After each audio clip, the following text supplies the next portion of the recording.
All right. How would you anticipate answering this first one as an easier example? You'd subtract the 9. Most people would. And you would have this equals 25. And then you would... Say that again? Yeah, you'd square root it. I think you said square. You'd square root it, right? And your solution would be x equals... Thank you. It has to be plus or minus 5. With this being an algebra problem, I have 2 solutions I have to deal with. Okay?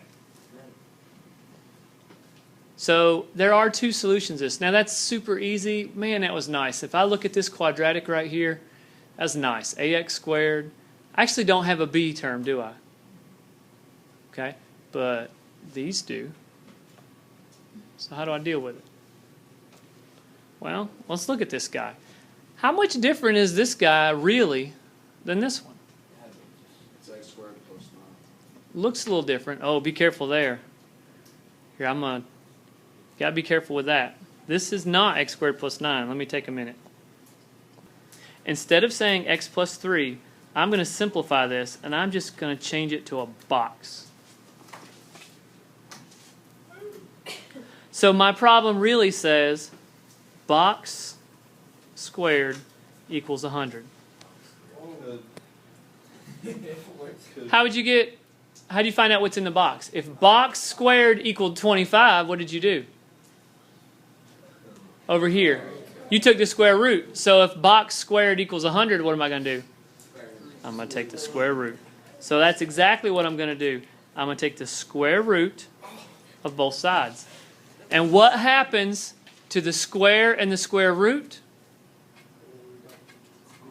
Someone used it. They cancel. They're inverse operations. They cancel each other out. That's a bad word. We shouldn't use cancel. But really, that's what we always say, is they cancel each other out. So I'm left with whatever's inside the box equals...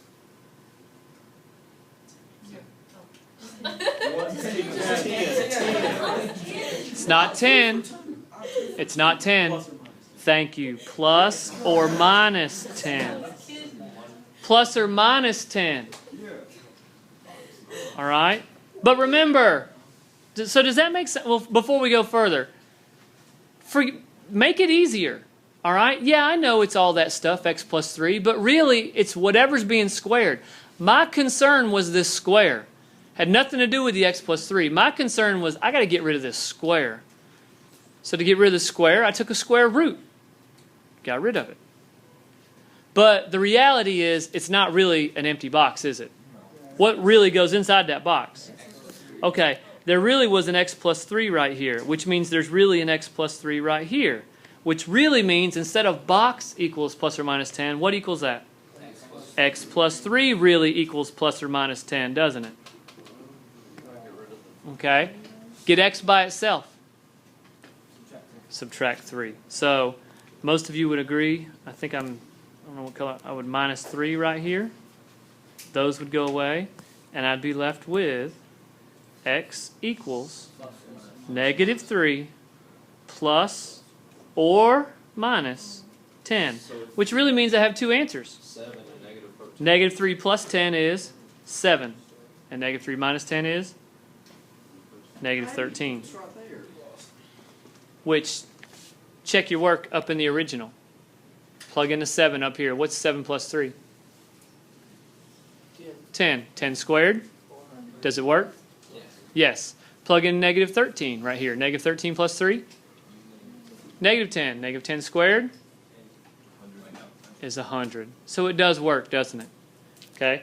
And I know we did it in the factored form on the board, but didn't we get the same answer? Yes, we did. Okay.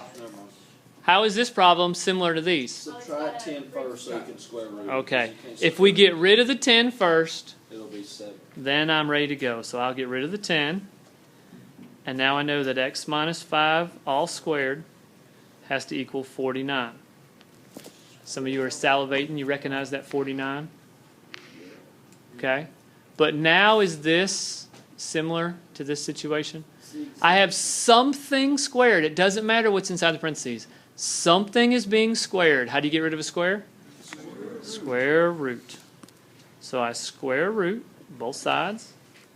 The square and the square root will go away and leave me with x minus 5 equals plus or minus 7. Finish getting x by itself. Add 5 to both sides. And that gives me x equals 5. It's a positive 5, right? With the plus. Plus or minus 7, which really means I have two answers, right? 5 plus 7 is 12, and 5 minus 7 is negative 2. Check your work if you'd like. 12 minus 5. It's 12 minus 5 up here. I'm checking my work. 12 minus 5? 7. 7 squared?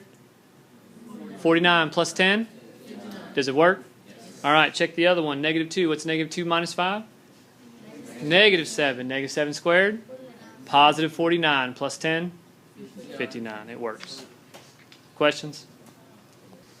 Believe it or not, this problem is exactly just like those other three. It's the same idea, the same concept, but this one has a special little something to it. Okay? What's your gut tell you to do right now? So either subtract the 16 over here or subtract the 12 over here. Both of which are perfectly viable options, but really we're missing something special and important. This trinomial on the left is actually a special case. Oh, wrong button.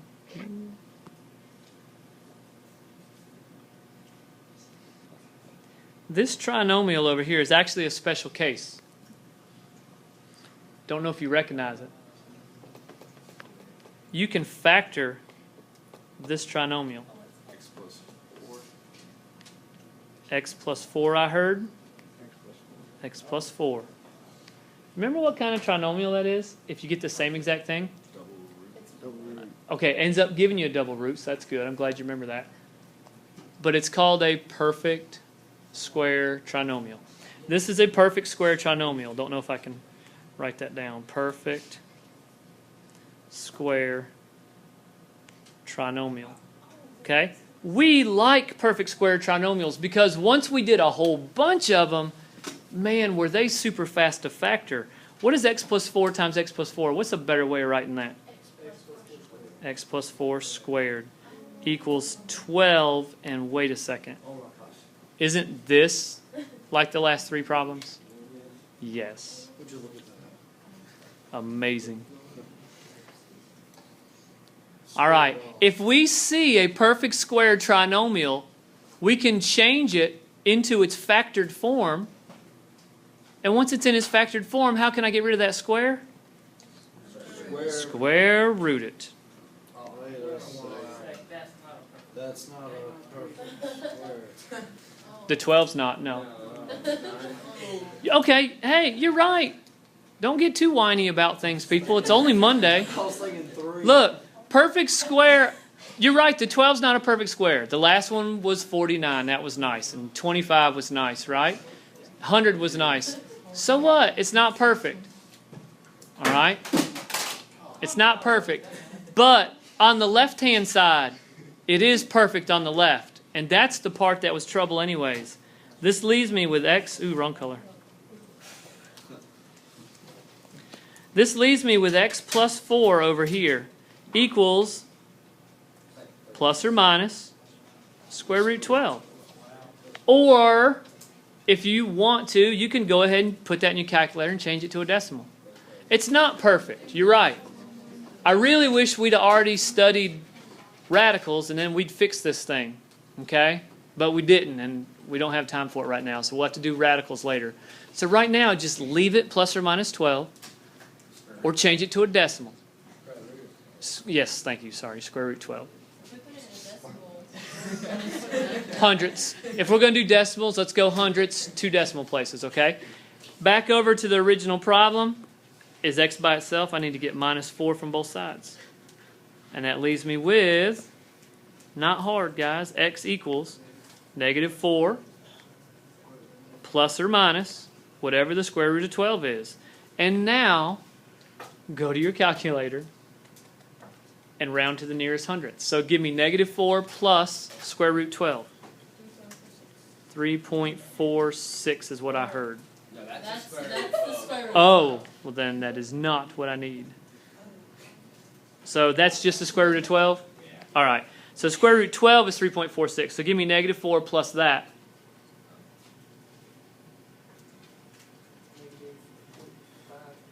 -0.54. Okay. Yeah. And the other one, -4 minus whatever square root of 12 is. -7.46. And these will be the two answers I'll take today.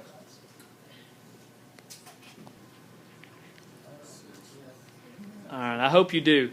Once again, that is perfect square trinomial. This is perfect square.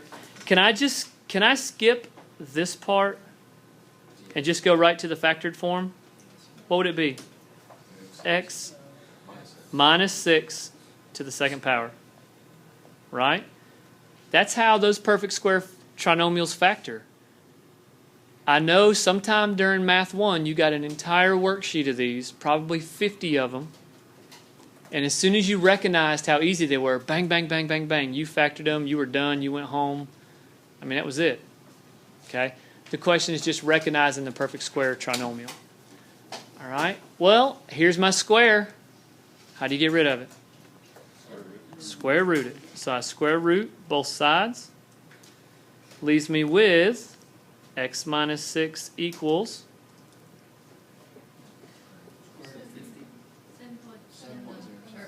Oh, I'm still missing that most important part.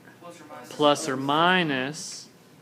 And I'm just going to leave it square root 50. You can go ahead and change it to 7.07 if you want to.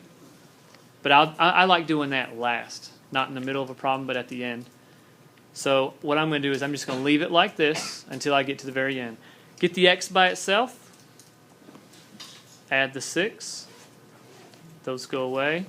And you're left with x equals 6 plus square root 50 and 6 minus square root 50. Two answers.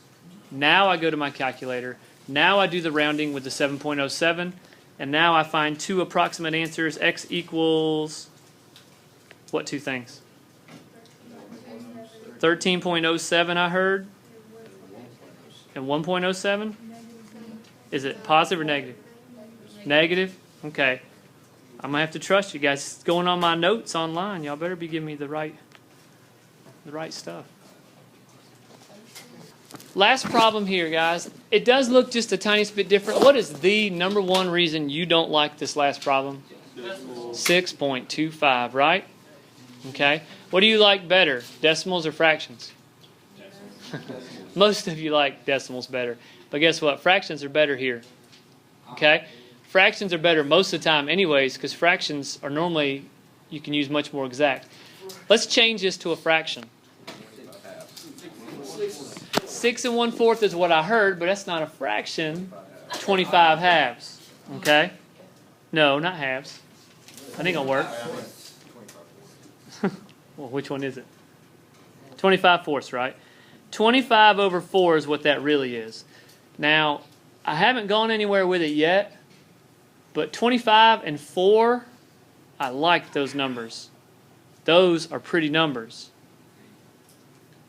because those are both perfect squares, and I'm doing an entire lesson on perfect square trinomials. 25 is 5 squared, right? 4 is 2 squared. That's a lot easier than 6.25, isn't it? That's why I like this. So really, we've got x squared plus 5x plus 25 fourths equals 20. Now, like I said, this should be a perfect square. If what I want to do works, that'll be a perfect square. Is it? I'm going to go ahead and tell you it is. All right? I'm not trying to trick anybody on tonight's work. Okay? Tonight's work is very straightforward. I'm not trying to trick anybody. This is all brand new for you. So yes, it is a perfect square. And I'll show both of them just to make sure you notice it. That's going to be an x and an x. And how do you get 25/4? 5 halves times 5 halves.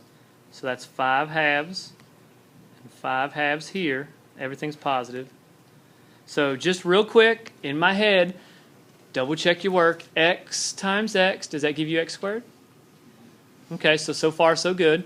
X times 5 halves is 5 halves x. And 5 halves times x is another 5 half x, right? And are they like terms? And I know you don't like fractions, but what's 5 halves plus 5 halves? It's 5. 5 halves plus 5 halves is 10 halves. 10 halves is 5. So it did work, right? And then 5 halves times. Okay, so it does work. This really is a perfect square trinomial. And again, I'm not trying to trick anybody tonight. I'll trick you another day, not tonight. Okay? How would I finish solving this? How do you get rid of the square? Square root it.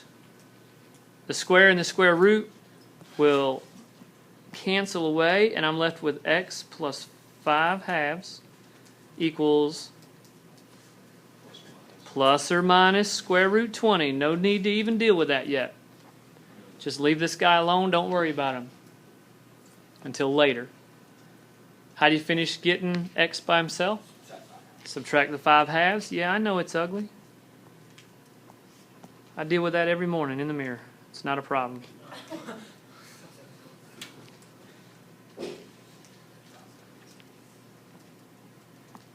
Some of y'all know what I'm talking about. All right.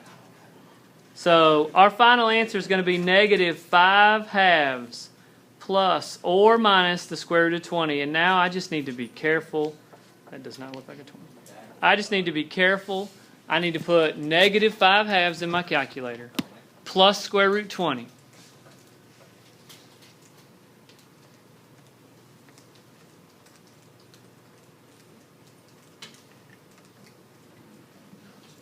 Say that again. 1.97. I'm going to trust these answers here. And negative 5 halves minus square root 20.